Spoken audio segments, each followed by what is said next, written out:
حضور علیہ السلام نے قلب کو مثل العصفور چڑیا کی مانند کہا ہے۔ شاخ پہ بیٹھی ہوئی چڑیا ایک انداز میں نہیں بیٹھتی، بلکہ لمحہ لمحہ اپنے آپ کو جنبش اور حرکت میں رکھتی ہے۔ اسی طرح قلب انسانی بھی ہر وقت مختلف حالتوں میں بدلتا رہتا ہے۔ ایک دوسری حدیث میں حضور نے اس کو مثل القدر ہنڈیا کی طرح کہا ہے۔ جب ہنڈیا کے اندر پانی ڈال دیں، سالن ڈال دیں اور نیچے آگ ڈالیں تو پھر آگ کی تپش سے ہنڈیا کے اندر جو جوش پیدا ہوتا ہے، تو قلب کو بھی اس سے تشبیہ دی گئی ہے۔ اور تیسری روایت جو حضرت ابو موسیٰ اشعری رضی اللہ تعالی عنہ کی مرویات سے ہے، حضور علیہ السلام نے دل کی مثال دیتے ہوئے ارشاد فرمایا: مثل القلب کمثل ریشۃ فی ارض فلات یقلبها الریاح ظہرا لبطن۔ حضور علیہ السلام نے قلب انسانی کی مثال کسی کھلے میدان میں پڑے ہوئے کسی جانور کے پر سے دی ہے، جس کو ہوائیں الٹتی پلٹتی رہتی ہیں۔ اسی طرح انسان کا دل بھی اسی طرح ہے کہ وہ مختلف حالتوں میں تغیر پذیر رہتا ہے۔ آپ نے اندازہ لگایا ہوگا کہ کبھی کبھی بیٹھے بیٹھے یوں ہی اداسیاں طاری ہو جاتی ہیں، اور کبھی ایسے ہی دل فرحاں و مسرور ہوتا ہے۔ کبھی سخت گرمی میں دل میں کشادگی ہوتی ہے، اور کبھی ساون کا موسم بھی اچھا نہیں لگتا۔ تو دل کی حالت بدلتی رہتی ہے، دل کی حالت تغیر پذیر ہے۔ اسی لیے حضور علیہ السلام اللہ کی بارگاہ میں کثرت کے ساتھ یہ دعا مانگا کرتے تھے: یا مقلب القلوب ثبت قلبی علی دینک، اے دلوں کو پلٹنے والے میرے دل کو دین پر مستقیم رکھنا اور دین پر ثابت رکھنا۔ چونکہ جو دل ہے وہ اللہ تعالیٰ جل شانہ کے قبضہ اختیار میں۔ ایک حدیث کے لفظ ہیں: قلب المؤمن بین اصبعین من اصابع الرحمن یقلبہ کیف یشاء۔ حضور علیہ السلام نے ارشاد فرمایا کہ مومن کا دل رحمان کی 2 انگلیوں کے درمیان ہے، اور وہ جس طرف چاہے اس کو الٹتا پلٹتا رہتا ہے۔ تو اس لیے حضور علیہ السلام نے یہ دعا اللہ کی بارگاہ میں کثرت سے مانگے: یا مقلب القلوب ثبت قلبی علی دینک، دلوں کو پھیرنے والے میرے دل کو اپنے دین پر مستقیم رکھ۔ دل کی حالت سے آگاہ ہونا بہت ضروری ہے۔ امام غزالی علیہ رحمہ لکھتے ہیں: معرفت القلب و حقیقت و اوصافہ اصل الدین و اساس و طریق السالکین۔ دل کی پہچان اور اس کے اوصاف کی حقیقت کا جاننا دین کی اصل اور بنیاد ہے، اور راہ سلوک پہ چلنے والے لوگوں کے لیے اس راستے کی بنیاد ہے۔ اگر دل کی حالت معلوم ہو جائے، دل کی کیفیتوں سے انسان آگاہ ہو گیا، تو بہت ساری شرور سے بچ جائے گا اور بہت ساری خیر پا لے۔ اس لیے اہل اللہ سب سے پہلی توجہ دل پہ دیتے ہیں۔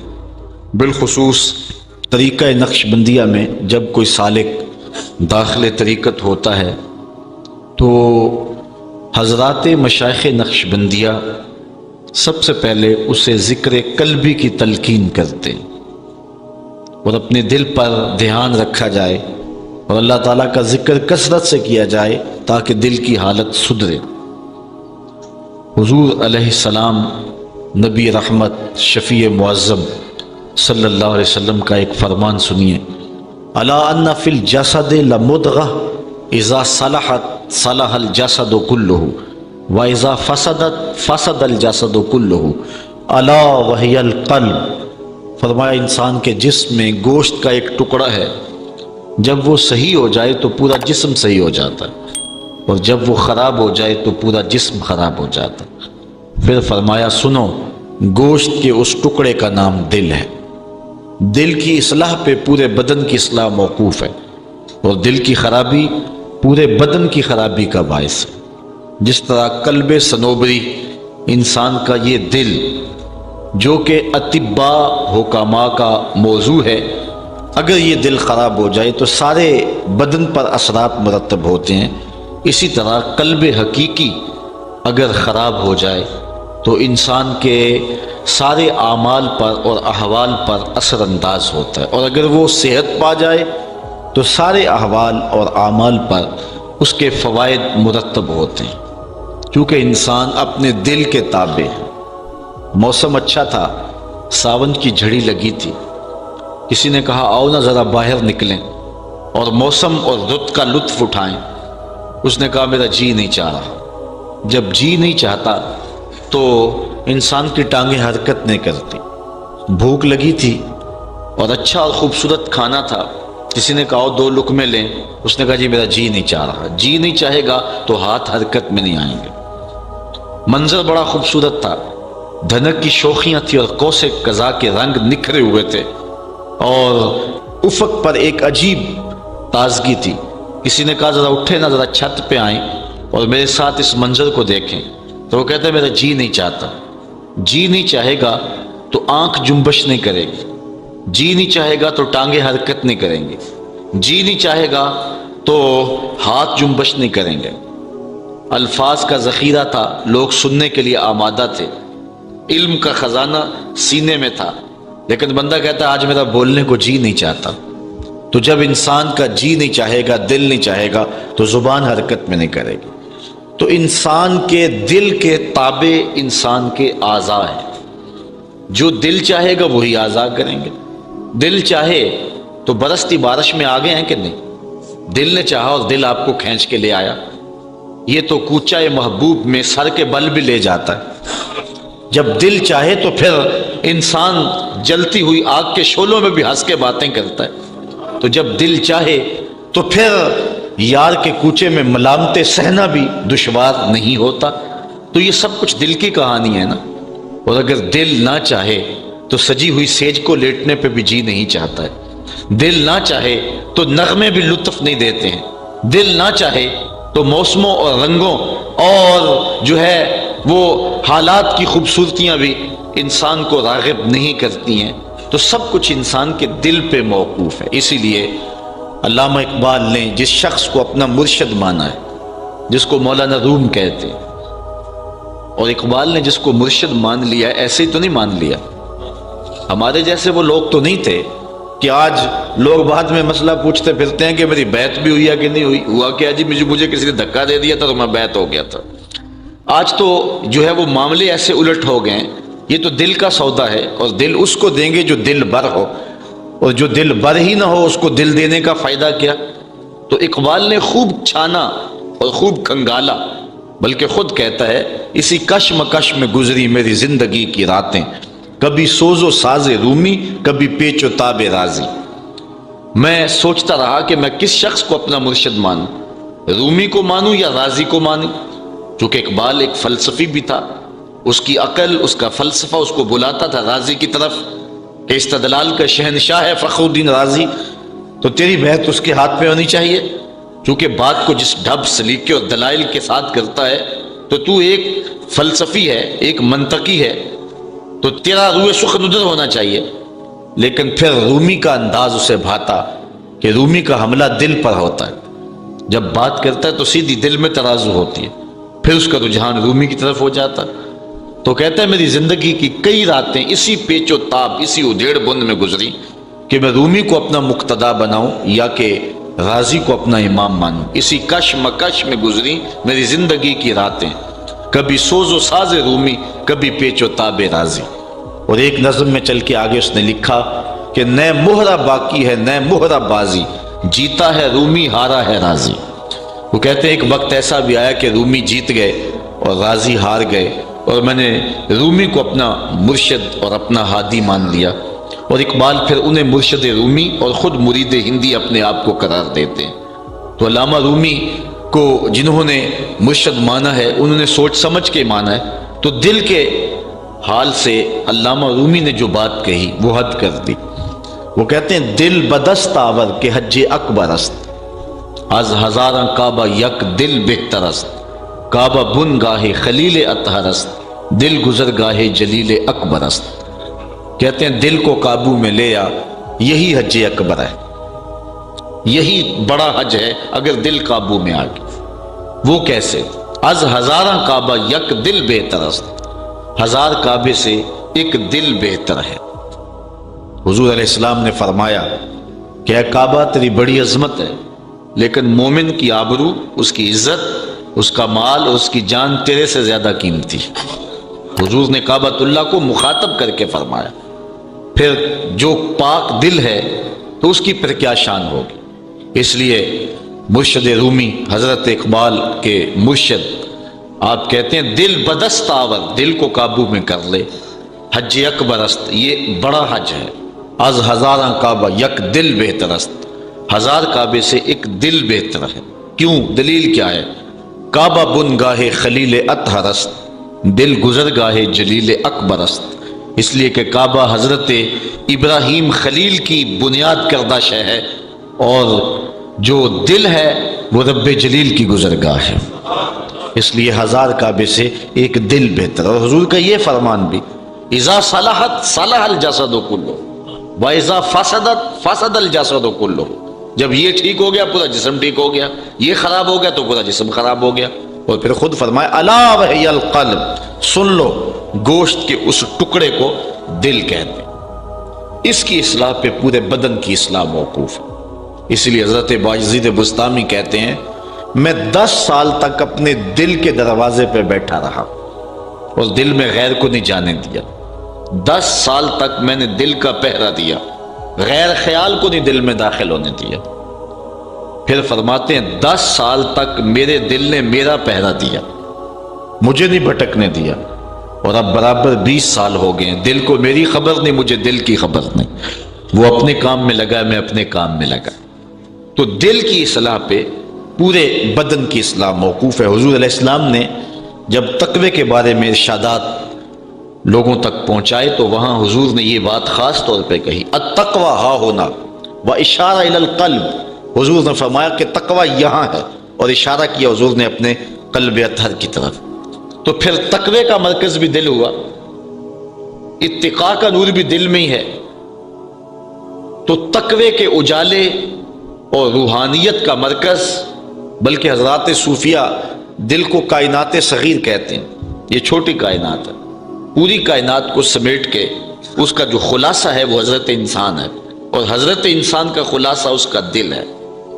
تو اگر دل قابو میں آ گیا تو سارے معاملات ٹھیک ہو گئے۔ اس لیے اپنے دل کی اصلاح کریں۔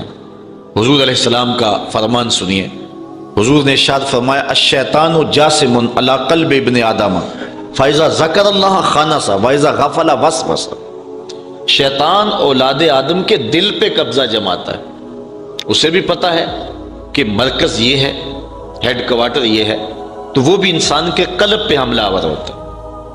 اب جب یہ شخص اللہ کا ذکر کرتا ہے تو شیطان بھاگ جاتا ہے، اور جب غافل ہوتا ہے تو شیطان وسوسہ اندازی کرتا ہے۔ ملا علی قاری نے شرح مشکات میں لکھا کہ سوال قائم کیا وسوسہ سبب غفلت کا ہے یا غفلت سبب وسوسے کا ہے؟ یعنی غفلت بندے میں پیدا ہوتی ہے تو وسوسہ اندازی شیطان کرتا ہے، یا کہ شیطان وسوسہ ڈالتا ہے تو پھر بندہ غافل ہو جاتا ہے، ان دونوں میں کیا ہے؟ تو اس کا جواب دیتے ہیں کہ حدیث شریف کے لفظ ہیں اذا غفل وسوس، جب بندہ خود غافل ہوتا ہے تو پھر شیطان وسوسہ ڈالتا ہے، یعنی پہل اس اپنی طرف سے ہوتی ہے، موقع یہ دیتا ہے اس کو۔ اگر یہ اس کو موقع نہ دے اور ذکر سے غافل نہ ہو تو شیطان اس کا کچھ نہیں بگاڑ سکتا۔ اسی لیے حضرت باہو علیہ رحمہ فرماتے ہیں جو دم غافل سو دم کافر، سانو مرشد اے پڑھایا ہو کہ تمہارا کوئی لمحہ بھی اس کے ذکر سے غافل نہ ہو۔ اور میرے حضور قبلہ عالم رحمۃ اللہ تعالی علیہ خواجہ محمد یعقوب مصطفی رحمۃ اللہ تعالی علیہ فرماتے ہیں کہ اٹھ دی بیندی ٹر دی پھر دی ستے آتے جاگ دی، نام جپ دی رو تے کھپ دی ویخ سر اس راگ دی نام جپیاں قرب ملدا نام دی کر پوری سام شیشی وچ کستوری جے کر پھر ضرورت کاغ دی۔ تو سب کچھ تیرے اندر موجود ہے، تیرے قلب میں موجود ہے، اور ایک لمحہ بھی تو اپنے دل کو اللہ کی یاد سے غافل نہ رکھ، پھر نتائج دیکھے گا کہ کتنے خوبصورت ظاہر ہوتے ہیں۔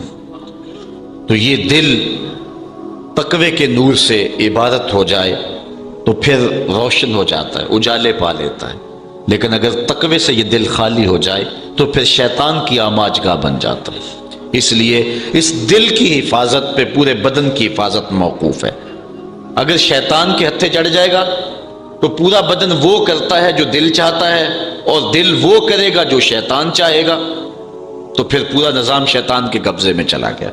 اور اگر انسان کا دل مالک کی دہلیز پہ جھک جائے تو پھر اعضائے بدنیاں وہ کریں گے جو دل چاہے گا، اور دل مالک کی مرضی کے بغیر جو ہے وہ کچھ سوچ ہی نہیں سکتا، کوئی چاہ ہی نہیں سکتا، اس کی چاہتے ہی اس کی رضا ہوں گی، تو پھر انسان کے اٹھنے والے قدم جو ہیں وہ راہ حق پہ چلیں گے، اس کے لیے پھر دین پہ چلنا مشکل نہیں ہوگا۔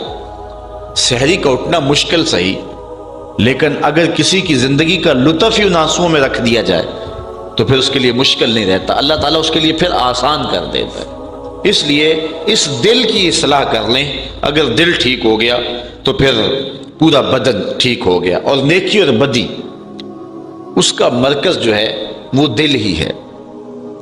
برائی کیا ہے، اچھائی کیا ہے، اس کے بارے میں آپ تفصیلات معلوم کریں، ایک لمبی فہرست ہے، لیکن آپ کسی ہنگامی صورتحال میں پاس آپ کے مفتی بھی نہیں ہے، تو کوئی کام آپ کو درپیش ہے اور اس وقت فوری اس کا ہونا یا نہ ہونا موقوف ہے، تو اب آپ کیسے کریں گے وہ کام، کہاں سے فتویٰ لیں گے؟ تو وہ مختصر وقت جو ہے آپ کے پاس، وہاں اس موقع پر فتویٰ کس سے پوچھیں گے؟ تو آئیے حضور علیہ السلام سے پوچھتے ہیں۔ آقا کریم علیہ السلام نے ارشاد فرمایا البر مطمئن الیہ القلب، نیکی وہ ہے جس پہ دل اطمینان پا جائے۔ یعنی ایک آسان اور سادہ کلیہ ہے کہ اچھائی کیا ہے، جس پہ دل مطمئن ہو۔ اور دوسرے مقام پہ فرمایا برائی کے بارے میں کہ ما حاک فی صدرک، جو تیرے سینے میں کھٹ کے اور تو ڈرے کہ اس پر لوگ مطلع نہ ہو جائیں، تو وہ برائی ہے۔ تو دل ہی فتویٰ دیتا ہے۔ حضرت وابصہ رضی اللہ تعالیٰ عنہ حضور علیہ السلام کی خدمت میں حاضر ہوئے اور لوگوں کو پھلاں کر کے آگے آ رہے تھے اور بیٹھ گئے، لیکن آقا کریم نے مزید کرم فرمایا ادنو یا وابصہ، وابصہ اور قریب آ جاؤ۔ انہیں کوئی بے چینی تھی، کچھ پوچھنا چاہ رہے تھے، تو آ کے قریب ہو گئے تو حضور نے فرمایا وابصہ اور قریب آ جاؤ۔ حضرت وابصہ اٹھے تو اور قریب آ گئے۔ خود فرماتے ہیں میں اپنے مقدر پہ قربان جاؤں، میں اتنا نیڑے ہوا کہ میرے گھٹنے حضور کے گھٹنوں سے چھونے لگے، اتنا میں مجھے حضور نے نیڑے کر لیا، اتنا قریب کر لیا۔ جب اتنا قریب ہو گیا تو حضور نے مجھے پوچھا وابصہ کوئی سوال پوچھنے آئے ہو؟ بڑی بے چینی ہے، کوئی پوچھنے آئے ہو؟ میں نے عرض کی جی حضور پوچھنے آیا ہوں۔ حضور نے مزید کرم فرمائی کرتے ہوئے ارشاد فرمایا وابصہ جو پوچھنے آئے ہو تم پوچھو گے یا میں ہی بتا دوں کیا پوچھنے آئے ہو؟ عرض کی حضور اگر آپ بتا دیں پھر تو حدی ہو جائے۔ فرمایا سنو پھر، تم خیر اور شر کے بارے میں پوچھنے آئے ہو، اچھائی کیا ہوتی ہے اور برائی کیا ہوتی ہے، یہی تمہارا سوال ہے نا؟ جی حضور یہی میرا سوال ہے۔ تو حضور علیہ السلام نے فرمایا اس سوال کا جواب تم نے مجھ سے لینا تھا، سوال تو نے کرنا تھا، تیرا سوال میں نے خود کر دیا، اب جواب مجھ سے لینا ہے یا اپنے آپ سے لینا ہے؟ عرض کی حضور اگر جواب آتا ہوتا تو سوال ہی کیوں بنتا؟ فَضَرَبَ عَلَى صَدْرِهِ فَقَالَ اسْتَفْتِ مِنْ قَلْبِكَ، حضور نے ان تین انگلیوں کو جوڑ کر کے حضرت وابصہ کے سینے پہ مارا اور فرمایا وابصہ یہی مفتی بیٹھا ہوا ہے، اسے ہی پوچھ لے، یہی بتائے گا کہ خیر کیا ہے اور یہی بتا دے گا کہ شر کیا ہے۔ تو یہی سب کچھ ہے۔ اسی لیے باہو علیہ رحمہ فرماتے ہیں دل دریا سمندروں ڈونگے تے کون دلاں دیاں جانے ہو، وچے ہی بیڑے وچے ہی جھیڑے وچے ہی ونج مہانے ہو، 14 طبق دلے دے اندر تمبو وانگوں تانے ہو۔ یہ سب کچھ اس ایک دل کے اندر ہے۔ اور اقبال کا لہجہ یہاں دیکھیے، وہ کہتا ہے خودی کا نشیمن تیرے دل میں ہے، خودی کا نشیمن تیرے دل میں ہے، چھوٹے سے دل میں اتنا بڑا جہاں کیسے آ گیا؟ آگے دلیل بھی دی، خودی کا نشیمن تیرے دل میں ہے، فلک جس طرح آنکھ کے تل میں ہے۔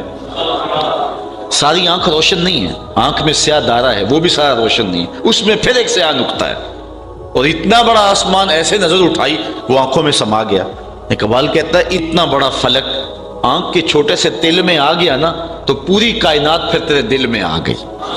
خودی کا نشیمن تیرے دل میں ہے۔ اور اس کو اقبال دوسرے مقام پہ ذرا کھول کے بیان کرتا ہے تو لہجہ ذرا دیکھیے کتنا خوبصورت ہے، آپ آشش کر اٹھیں گے۔ کانپتا ہے دل تیرا اندیشہ طوفان سے کیا، بات دل کی چلی نا، کانپتا ہے دل تیرا اندیشہ طوفان سے کیا، نا خدا تو بحر تو کشتی بھی تو ساحل بھی تو، نا خدا تو بحر تو کشتی بھی تو ساحل بھی تو، آہ کس کی جستجو آوارہ رکھتی ہے تجھے، راہ تو راہ رو بھی تو راہبر بھی تو منزل بھی تو، وائے ناکامی کہ تو محتاج ساکی ہو گیا، میں بھی تو مینا بھی تو مستی بھی تو حاصل بھی تو، بے خبر تو جوہر آئینہ ایام ہے، تو زمانے میں خدا کا آخری پیغام۔ تو یہ سب کچھ انسان کے ایک دل کے اندر ہے، وچے ہی بھیڑے وچے ہی جھیڑے وچے ہی ونج مہانے ہو، 14 طبق دلے دے اندر تمبو وانگو تانے ہو، یہ سب کچھ اس کے دل کے اندر رکھ دیا گیا، پوری کائنات سمو دی گئی ہے۔ اور پھر دل ایک ایسی چیز ہے، دنیا کی ہر شے ٹوٹ جائے تو اپنی قیمت کھو دیتی ہے، اور جتنی زیادہ وہ ٹوٹ پھوٹ کا شکار ہوگی اس قدر ہی وہ اپنی قیمت کھو دے۔ یہ ڈائس ہے، یہ 4-5 ہزار روپے کا ہوگا، لیکن دھکا دے دوں اسے میں اور یہ ٹوٹ جائے، 2 حصوں میں بٹ جائے تو اس کی یہ قیمت نہیں رہے گی، اور دھکا اور زور سے دوں اور 5 حصوں میں بٹ جائے تو اس کی قیمت اور نیچے چلی جائے گی، اور اگر ٹکڑے ٹکڑے کر دوں تو یہ بے قیمت ہو جائے گا، سوائے ایندھن کے اور کسی کام کا نہیں رہے گا، اور چند روپوں کے اندر اس کو خریدا جا سکتا ہے۔ کوئی بھی شے دنیا کی، یہ گلوب ہے، یہ اگر گر جائے، یہ بلب ٹوٹ جائے تو بے توقیر ہو جائے گا، آئینہ ٹوٹ جائے تو بے توقیر ہو جائے گا۔ دنیا کی ہر شے جتنی زیادہ ٹوٹے گی اتنی زیادہ بے توقیر ہوگی، لیکن کائنات میں ایک دل ایسا ہے جتنا زیادہ ٹوٹے گا اتنی قیمت بڑھتی چلی جائے گی۔ یہاں شاعر مشرق کا لہجہ دیکھیے، تو بچا بچا کے نہ رکھ اسے، تو بچا بچا کے نہ رکھ اسے، تیرا آئینہ ہے وہ آئینہ کہ شکستہ ہو تو عزیز تر ہے نگاہ آئینہ ساز میں۔ ہر شے ٹوٹ جائے تو بے توقیر اور بے قیمت ہو جاتی ہے، یہ جتنا زیادہ ٹوٹتا جائے گا اتنی قیمت بڑھتی چلی جائے گی۔ اس لیے فرمایا مجھے ڈھونڈنا ہو تو ٹوٹے ہوئے دلوں میں تلاش کرو، جتنا دل شکستہ ہوگا، جتنی شکستگی ہوگی اس قدر اس کی قیمت بڑھتی چلی جائے گی۔ ہر شے جو ہے وہ ٹوٹ کر بے توقیر اور بے قیمت ہو جاتی ہے، لیکن یہ دل ایک ایسی چیز ہے جتنا ٹوٹتا ہے اتنا ہی جو ہے اس کی قیمت بڑھتی چلی جاتی۔ ہر شے دنیا کی ایسی ہے کہ جب اس کو قید سے چھوڑا جائے تو وہ آزادی محسوس کرتی ہے، لیکن دل ایک ایسی چیز ہے کہ اس کا سارا جمال ہی قید میں ہے۔ یہاں پھر دیکھیے حضرت اقبال کا لہجہ، قید میں پہنچا تو حاصل مجھ کو آزادی ہوئی۔ قید میں پہنچ کے آزادی تو نہیں ملتی، لیکن یہ کائنات یہ الگ ہے نا دل کی، جس طرح اہل اللہ کی بات یہ الگ ہے، ان کے انداز الگ ہیں۔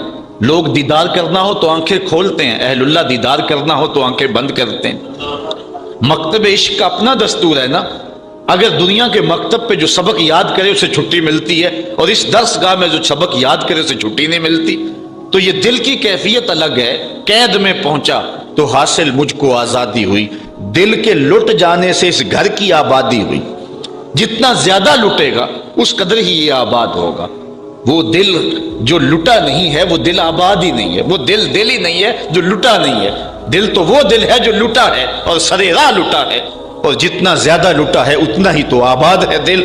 دل کی ساری رونق ہی لٹنے سے ہے اور اس کی ساری قیمت ہی ٹوٹنے سے ہے، تو بچا بچا کے نہ رکھ اسے، تیرا آئینہ ہے وہ آئینہ شکستہ ہو تو عزیز تر ہے نگاہ آئینہ ساز میں۔ اس لیے یہ دل کی کائنات ہے جس کو وہ وسعت عطا فرمائی گئی کہ پوری کائنات اس ایک چھوٹے سے دل کے اندر سما گئی۔ اللہ اکبر۔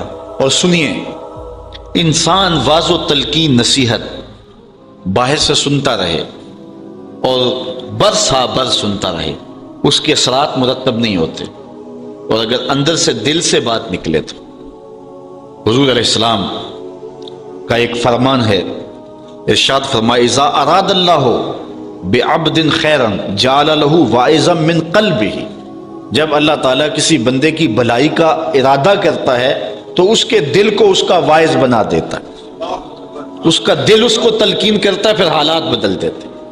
یہ ہے کسی شخص کے اندر سے آواز، ورنہ ساری زندگی بھی سنتے رہے۔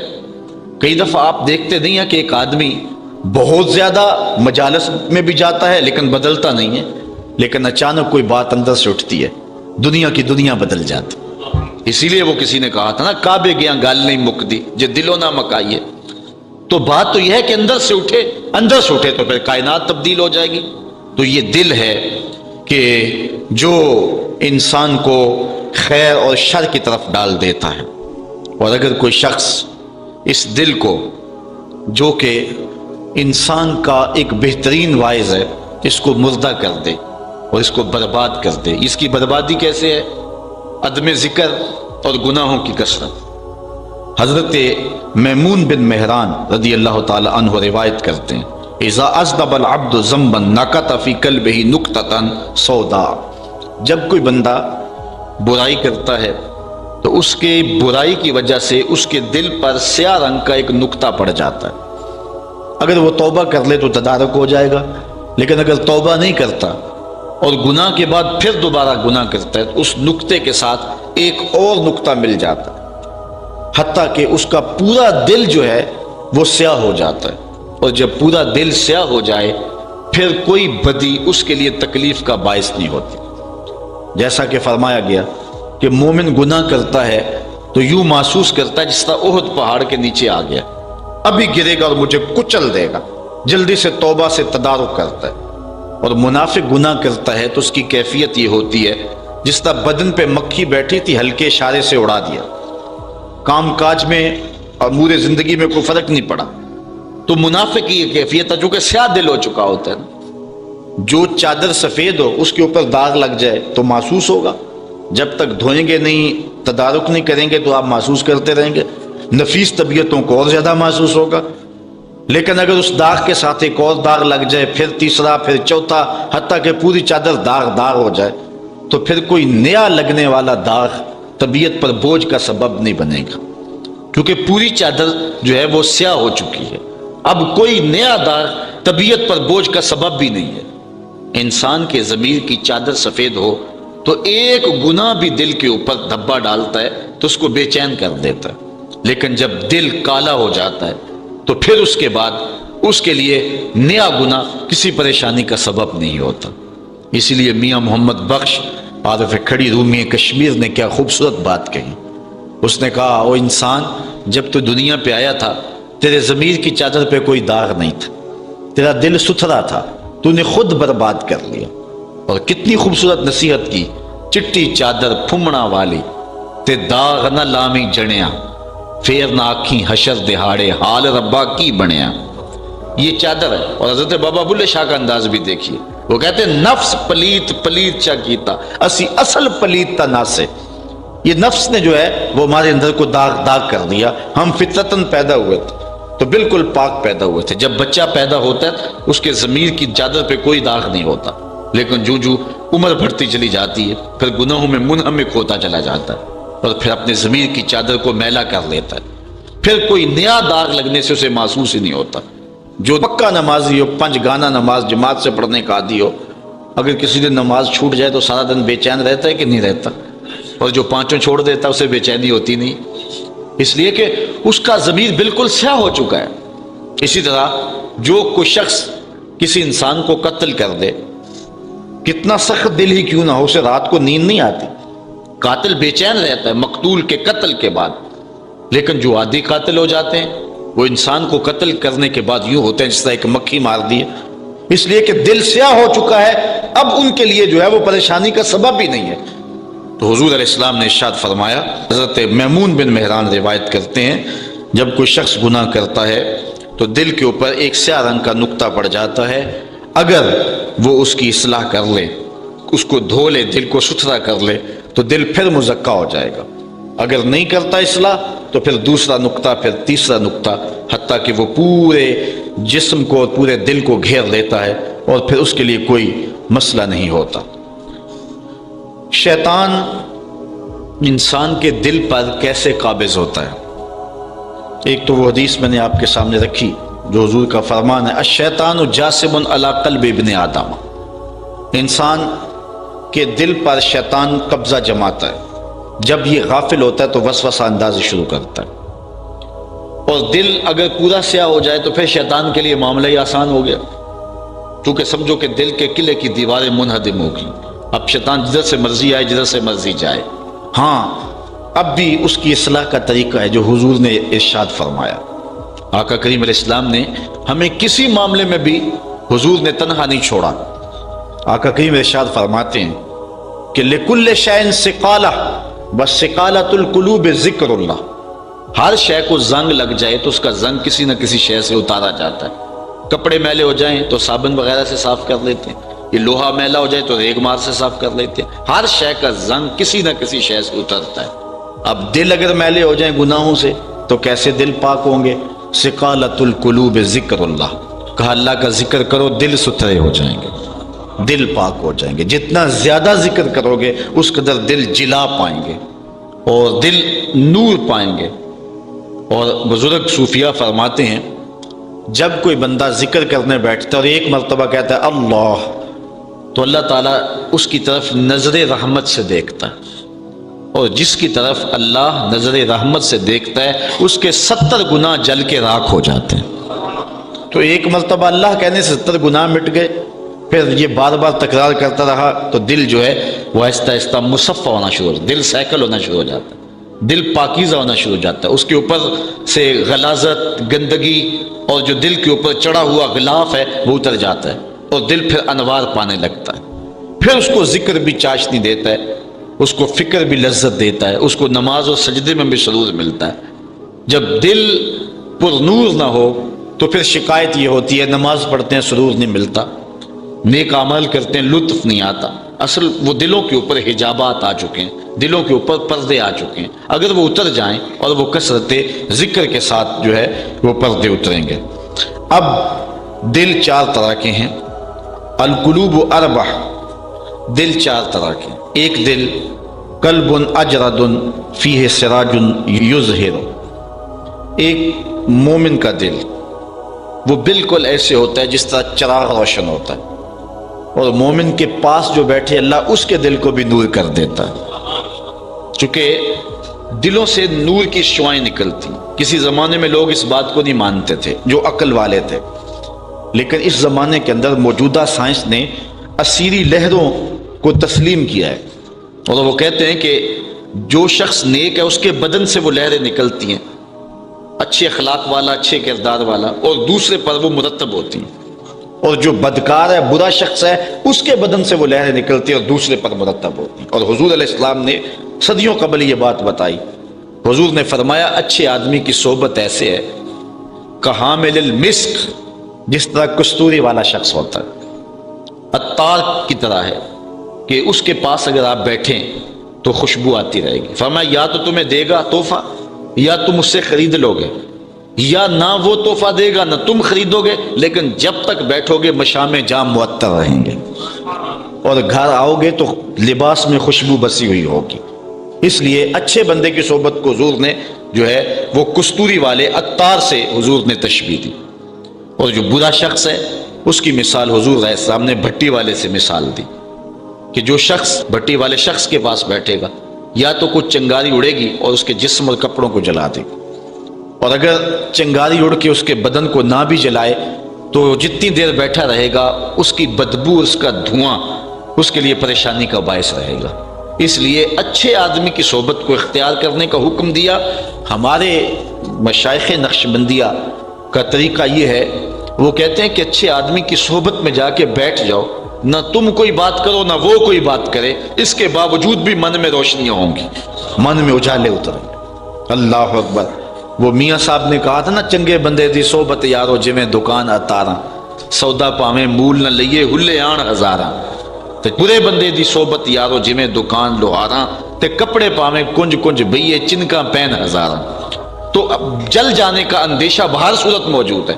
تو اس لیے آج دنیا جو ہے وہ اسیری لہروں کو مانتی ہے۔ میں اس کی سادہ مثال آپ کو دینا چاہتا ہوں کہ کسی کے بدن سے اسیری لہریں نکلنا تو دور کی بات ہے، کسی شخص کے تذکرے سے اس کے اثرات مرتب ہوتے ہیں۔ مثال کے طور پہ اگر آپ کے کسی دیرینہ اور پیارے دوست کا تذکرہ چھیڑ دیں، گفتگو کر دیں، تو اس سے طبیعت میں خوشی پیدا ہوگی کہ نہیں ہوگی؟ آپ حشاش بشاش ہو جائیں گے۔ لیکن کسی غلط آدمی کا جس سے آپ کو نفرت ہو اس کی بات چھیڑ دیں، طبیعت میں گھٹن پیدا ہوگی کہ نہیں ہوگی؟ اگر گندگی کے ڈھیر کی بات کوئی چھیڑ دے، طبیعت میں گھٹن پیدا ہوگی کہ نہیں ہوگی؟ اور اگر پھولوں کی بات چھیڑ دے، موتیے کی، نسرین کی، نسترن کی، چمبیلی کی، گلاب کی، موتیے کی، ان پھولوں کا تذکرہ کو چھیڑ دے، طبیعت میں خوشی پیدا ہوگی کہ نہیں ہوگی؟ یہ ایک فطری بات ہے۔ آپ جو ہے وہ کسی اچھی بات کو چھیڑ دیں، اس کے اثرات مرتب ہوں گے اور آپ کا چہرہ کھل جائے گا۔ اور کسی بری بات کو چھیڑ دیں تو طبیعت کے اندر ایک اداسی پیدا ہو جائے گی، طبیعت کے اندر ایک غصہ پیدا ہو جائے گا۔ تو آپ اپنے محبوبوں کی بات سننا چاہتے ہیں، آپ اچھوں کی بات سننا چاہتے ہیں، اور بروں کی بات اور برائی کا تذکرہ یقیناً طبیعت کے اندر گھٹن کا سبب بن جاتا ہے۔ یہ ایک فطری بات ہے اور اس کا کوئی انکار نہیں کرتا۔ اسی طرح جو دل ہیں، دلوں سے انوار نکلتے ہیں اور دلوں سے لہریں نکلتی ہیں اچھے اور برے شخص کے دل سے، اور اس کے اثرات مرتب ہوتے ہیں۔ حدیث شریف میں آتا ہے، جس کو امام طبرانی نے اپنی موجم میں اپنی سند کے ساتھ روایت کی ہے، کہ اللہ کے کچھ فرشتے ہیں جو زمین پہ چلتے ہیں، سیاحین فی الارض، ڈیوٹی کیا، ذمہ داری کیا ان کی؟ مجالس سے ذکر ڈھونڈتے ہیں۔ جہاں کوئی ذکر ہو رہا ہے، نعت خوانی ہو رہی ہے، تذکرہ رسول ہو رہا ہے، جہاں اللہ کا ذکر ہو رہا ہے، بعض و تلقین نصیحت ہو رہی ہے، ایسی مجالس ڈھونڈتے ہیں۔ جب وہ مجالس مل جاتی ہیں تو اس غرض سے آفاق کے گوشے گوشے میں گھومنے والے فرشتوں کو آواز دیتے ہیں۔ حدیث میں ان کی آواز بھی ذکر کی گئی ہے۔ آواز کیا؟ ہلموا الی بغیتکم، یہ آواز دیتے ہیں۔ وہ اپنے ساتھیوں کہتے ہیں، او جن کو ڈھونڈ رہے تھے وہ یہاں ہیں، آ جاؤ ادھر۔ وہ بھی آنا شروع ہو جاتے ہیں، حتیٰ کہ اس مجلس سے لے کر کے آسمان تک فرشتوں کی قطاریں لگ جاتی ہیں، اور وہ اپنے نوری پروں میں اس مجلس کو ڈھانپ لیتے ہیں۔ مجلس اختتام کو پہنچتی ہے تو وہ سونے کے تشتوں میں وہ ذکر لیے، وہ باتیں لیے، وہ فکر لیے، وہ انوار لیے اللہ کے حضور حاضر ہوتے ہیں۔ باوجود علم کے اللہ تعالیٰ ان فرشتوں کو پوچھتا ہے، میرے فرشتوں کہاں سے آئے ہو؟ تو عرض کرتے ہیں، مالک فلاں بستی میں کچھ لوگ تیرا ذکر کر رہے تھے، ہم وہاں سے آئے۔ اللہ تعالیٰ جل شانہ ارشاد فرماتا ہے کہ وہ میرے بندے کیا چاہتے تھے؟ یا اللہ تیری رضا چاہتے تھے۔ اللہ تعالیٰ ارشاد فرماتا ہے کہ کیا میرے بندوں نے مجھے دیکھا ہے؟ فرشتے عرض کرتے ہیں، نہیں یا اللہ، تجھے نہیں دیکھا۔ کہا اگر دیکھ لیتے یا اللہ پھر تو بہت زیادہ تیری آرزو کرتے۔ اور کیا چاہتے تھے؟ یا اللہ تیرے قہر و غضب سے پناہ مانگتے تھے اور تیری دوزخ سے پناہ مانگتے تھے۔ اللہ تعالیٰ ارشاد فرماتے انہوں نے میرے دوزخ کو دیکھا؟ یا اللہ نہیں دیکھا۔ اگر دیکھ لیتے یا اللہ پھر تو بہت زیادہ پناہ مانگتے اور بہت زیادہ ڈر ان کے سینے میں اس کا ہوتا۔ تو اللہ تعالیٰ ارشاد فرماتا ہے، میرے فرشتوں تم گواہ ہو جاؤ، میں نے اپنے بندوں کی بخشش فرما دی۔ جتنے بھی بندے تھے سب کو میں نے بخش دیا۔ یہ صحیح حدیث ہے، جو میں بات سنانے لگا وہ آگے حدیث میں۔ تو کوئی فرشتہ بولتا ہے یا اللہ، ان میں سے ایک آدمی تھا جو اہل مجلس سے نہیں تھا، وہ ویسے ہی آ کے بیٹھ گیا تھا، اس کو کسی بندے سے غرض تھی، کام تھا، اس کے انتظار میں بیٹھ گیا کہ یہ فارغ ہو تو میں اس سے یہ بات کروں۔ وہ مجلس کی نہ نیت سے آیا تھا، نہ اس غرض سے وہاں بیٹھا ہوا تھا۔ یہ فرشتے عرض کرتے ہیں تو اللہ تعالیٰ کے ارشاد کیا فرماتا ہے؟ اللہ ہم قوم لا یشقی جلیسہم، کہ فرشتوں میں نے اسے بھی بخش دیا چونکہ یہ ذکر کرنے والے ایسی قوم ہے کہ جس کے پاس بیٹھنے والا بھی بدبخت نہیں رہتا ہے۔ اللہ تعالیٰ نے اس کی بھی مغفرت فرما دی۔ ہم قوم لا یشقی جلیسہم، یہ ایسی قوم ہے کہ جن کے پاس بیٹھنے والا بھی بدبخت نہیں رہتا۔ اسی لیے کہا تھا نا خواجہ غلام فرید نے، اٹھ فریدا ستیا تے میلہ ویکھن جا، وت کوئی بخشیا مل جاوے تے تم ہی بخشیا جا۔ کبھی ایسے بھی تو کام بن جاتا ہے نا۔ تو اس لیے دلوں سے انوار نکلتے ہیں جو دلوں تک پہنچتے ہیں۔ حضرت شیخ شبلی علیہ رحمہ کی مجلس میں بو علی سینا جو بہت بڑا فلسفی گزرا ہے، اس کا آنا جانا رہتا تھا۔ ایک دن حضرت معارف اس میں ذات بیان کر رہے تھے کہ اللہ تعالیٰ کے نام کی بڑی برکات ہیں اور وہ برکات دل پر اثر پذیر ہوتی ہیں۔ تو چونکہ فلسفی حضرات عقل سے سوچنے کی عادت رکھتے ہیں، اگرچہ یہ دیندار بھی ہوں لیکن غلبہ ادھر کا ہی ہوتا ہے، زیادہ سوچ ان کی جو ہے وہ دلائل کی صورت میں ہوتی۔ تو اس نے اٹھ کے کہا کہ یہ بات سمجھ میں نہیں آتی، اس کی ذات تو مؤثر ہے لیکن نام میں کیا رکھا ہے؟ تو حضرت شیخ نے فرمایا کہ نام میں بھی تاثیر ہے، اللہ تعالیٰ کے نام میں بھی تاثیر ہے، نام لینے سے بھی اثرات مرتب ہوتے ہیں۔ اس نے آگے سے بحث شروع کی، حضرت سمجھ گئے کہ یہ اب ماننے والا نہیں ہے، تو بزرگوں کا طریقہ منوانے کا اپنا ہی ہوتا ہے۔ آپ نے فرمایا ابو علی بیٹھ جا، تیرے سے کیا بات کروں، تو ویسے ہی گدھا ہے۔ بھری بزم میں اتنے بڑے فلسفی کو شیخ شبلی نے گدھا کہہ دیا، غصے سے لال پیلا ہو گیا، مجھے حضرت گدھا کہہ دیا۔ تو شیخ مسکرائے، کہا دیکھا نا گدھے کے نام میں کتنا اثر ہے کہ تیرا رنگ بدل گیا، تو کیا اللہ کا نام دلوں کا رنگ نہیں بدل سکتا؟ جب انسان اللہ کا ذکر کرتا ہے تو اس ذکر کی برکت سے دلوں کے زنگ اترتے ہیں، اور اس لیے اہل اللہ کی صحبت میں بیٹھ کر کے بھی اس کے اثرات مرتب ہوتے ہیں۔ دوسرا دل، وَقَلْبٌ أَسْوَدُ مَنْكُوشٌ فَذَلِكَ قَلْبُ الْكَافِرِ، دوسرا دل کالا دل ہے، یہ کافر کا دل ہے، کافر کے پاس بیٹھو گے تو اس کے اثرات مرتب ہوں۔ اس طرح وَقَلْبٌ أَغْلَفُ مَرْبُوطٌ عَنْ غِلَافِهِ فَذَلِكَ قَلْبُ الْمُنَافِقِ، تیسرا دل جو غلاف اور پردے میں لپٹا ہوا ہے، یہ منافق کا دل ہے۔ وَقَلْبٌ مُصَفَّعٌ فِيهِ إِيمَانٌ وَنِفَاقٌ، اور ایک دل ہے جو سادہ تختی کی طرح ہے، اس کے اوپر نفاق بھی لکھا جا سکتا ہے، اس کے اوپر ایمان بھی لکھا جا سکتا ہے۔ اب آدمی کن لوگوں کے پاس بیٹھتا ہے، کچھ دل ایسے ہی ہوتے ہیں، اگر ادھر چلے گئے تو ادھر ہو گئے، ادھر چلے گئے تو ادھر ہو گئے۔ تو ان لوگوں کو اپنی مجالس اور اپنی صحبتیں پاک رکھنی چاہیے تاکہ ان کا دل نفاق کی سمت نہ چلا جائے، ان کا دل پاک لوگوں کے ساتھ لگے اور اس کی برکات داخل ہوں۔ اب شیطان انسان کے دل پر جو اثر انداز ہوتا ہے وہ کیسے ہوتا ہے؟ تو امام غزالی علیہ رحمہ بڑی خوبصورت بات لکھی، آپ فرماتے ہیں انسان کا دل، اس کا قلعہ بہت وسیع ہے اور شیطان اس میں داخل ہوتا ہے کچھ سیڑھیاں لگا کے۔ اگر دل جاگ رہا ہو اور فصیلے دل پر، جو دل کا قلعہ ہے اس کی فصیلوں پر پہرے دار کھڑے ہوں ذکر کے، تو پھر شیطان کو اندر نہیں گھسنے دیتے، ورنہ شیطان گھس جاتا ہے۔ وہ سیڑھیاں کون سی ہیں؟ قال لا تغضب، حضور میں غصہ نہ کیا کر، یہ شیطان کی ایک سیڑھی ہے جس کے ذریعے دل پہ داخل ہوتا ہے۔ دوسری سیڑھی الشہوہ، شہوات کے ذریعے، نفسانی شہوات، جنسی شہوات اور دیگر شہوات کے ذریعے قلب انسانی میں ڈیرا ڈال لیتا ہے۔ تیسرا الحسد، حسد کے ذریعے سے دل کی فصیل پھلانگتا ہے اور حسد انسان کو دیوانہ بنا دیتا ہے، یہ بہت بڑا اور برا مرض ہے۔ حضرت شیخ سعدی شیرازی فرماتے ہیں بمیر حسود کی مرزیست جز مرگ علاج نیست، کہتے ہیں اے حاسد تو ماری جا، چونکہ تیرا مرض ایسا ہے کہ جس کا علاج سوائے موت کے اور کوئی نہیں۔ کچھ لوگ خام خواہ کی پریشانی میں رہتے ہیں، اس سے بھی حسد، اس سے بھی حسد، حسد پالتے رہتے ہیں، محسود کو خبر بھی نہیں ہوتی، وہ آگ میں جلتے رہتے ہیں، اپنے آپ کو خام خواہ کی مصیبت میں ڈالنا۔ وہ ادھر چلا گیا، اس کو شہرت مل گئی، اس کو عزت مل گئی، اس کو دولت مل گئی، بس یہ اپنے اندر مصیبتیں پالی ہوئی ہیں، اور خود بخود از خود رنجیز، شیخ سعدی فرماتے ہیں کہ جو حسد ہے وہ از خود رنج میں ہے، خود بخود ہی ایک تکلیف میں مبتلا ہے، اور اس کا علاج کہتے ہیں سوائے مرگ کے اور کچھ نہیں ہے۔ اور حضور نے فرمایا کہ حسد نیکیوں کو یوں کھا جاتا ہے جس طرح سوکھی لکڑیوں کو آگ کھا جاتی، تباہ کر دیتا ہے نیکیوں کو حسد، اور یہ انتہائی بری چیز ہے، اور کائنات میں سب سے پہلا گناہ ہوا بھی حسد ہے۔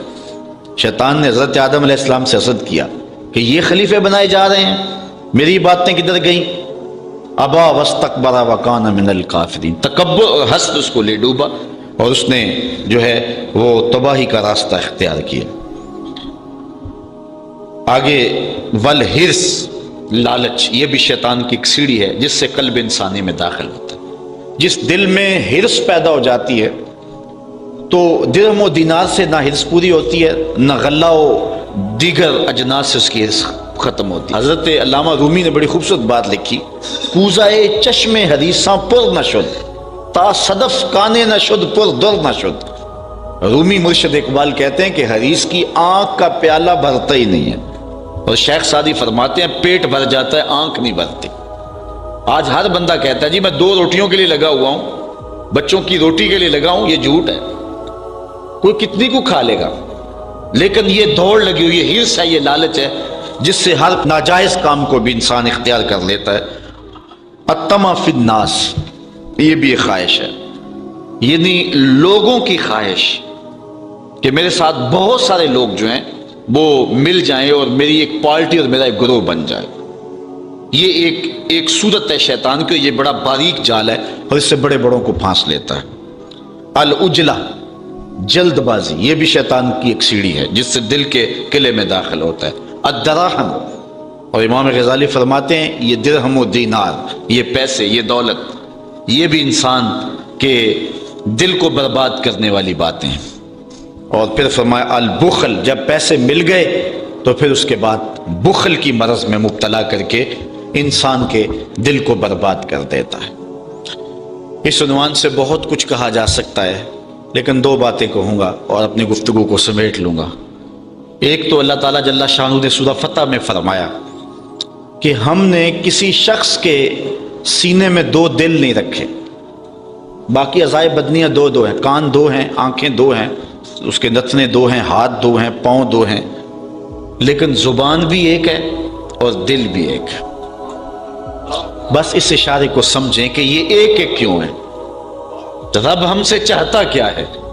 رب نہیں چاہتا کہ دل میں میرے علاوہ بھی کوئی اور ہو، چاہتا ہے کہ یہ ٹھکانہ ہی میرا ہے۔ قلوب المومن عرش اللہ، مومن کا دل اللہ کا عرش ہے، اور اللہ گوارا نہیں کرتا کہ اس میں کوئی اور ہو۔ یار کوئی اور ہو تو کوئی جاتا ہے وہاں؟ کوئی غیرت مند محبوب ہو تو محب کے گھر میں کوئی اور ہو تو کیا وہ قدم رکھے گا اندر؟ وہ کہے گا پہلے گند نکال پھر آؤں گا۔ وہ کہتا ہے حرص بھی نکال، بخل بھی نکال، لالچ بھی نکال، تکبر بھی نکال، پھر انتظار کر، پھر اشکوں کا چھڑکاؤ کر، دل کی سیج سجا، اور پھر منتظر ہو، پھر دیکھے کرم کیسے ہوتا ہے۔ جب دل صاف کر لیا، اشکوں کا چھڑکاؤ کر لیا، پھر عرض کرے نا ہر تمنا دل سے رخصت ہو گئی، اب تو آجا، اب تو خلوت ہو گئی، پھر رنگ بنے گا۔ تو دل اللہ تعالیٰ نے ایک عطا کیا ہے، دل 2 نہیں عطا کیے گئے۔ اور میں اپنی گفتگو کو دل کے حوالے سے مکمل نہیں سمجھوں گا جب تک حضور کے دل کا ذکر نہیں کروں گا، حضور کے قلب اطہر کا ذکر نہیں کروں گا۔ اعلیٰ حضرت کا جو قصیدہ ہے، جو قصیدہ اسلامیہ ہے، مصطفیٰ جان رحمت پہ لاکھوں سلام، یہ حضور کے پاؤں